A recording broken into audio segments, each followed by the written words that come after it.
அனைவருக்கும் வணக்கம். நாம் அந்த பதிவில் எதை பற்றி பார்க்க போகிறோம் அப்படின்னா, சுடலை மாடன் தமிழ்நாட்டின் கோஸ்ட் ரைடர் அவரோட வரலாறை பற்றி தான் நாம் இன்னைக்கு பார்க்க போகிறோம். இந்த உலகம் நல்லது கெட்டதுகளுக்கு இடையில் ஜீவித்து கிடைக்கிறது. ஒருவருக்கு நியாயம் எனப்படுவது இன்னவருக்கு அதர்மம் என தோன்றும். அப்படி நியாய தர்மங்களுக்கு அப்பாற்பட்டு மிருகத்தனமாக அவர்களின் இயல்புபடியே தண்டனையை பாரபட்சமின்றி வழங்கிய ஒரு காவல் தெய்வத்தின் கதை.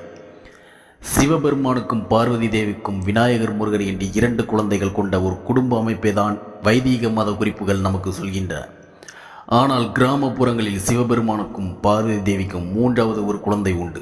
இரத்தமும் சதையுமாக ரணங்களின் நடுவே உலகம் எதை அசுத்தம் என்கிறதோ அவற்றின் புனிதத்தை காணும் சாமானியர்களின் வழிகாட்டி, வேத புராணங்களை கடந்து மனித மனசாட்சிக்கே முதலிடம் என வரையறுத்து சொன்ன முப்பாட்டன், தீயவரை தீர்த்து கட்டும் சிவகுழந்தை, தீராவெறியோடு அலையும் ஆன்மாக்களை அடக்கியாலும் சுடுகாட்டு தலைவன், மொத்தத்தில் சுடுகாட்டை கட்டியாலும் சிவசுடலை ஆண்டவர். இவருக்கு பல கதைகள் உண்டு.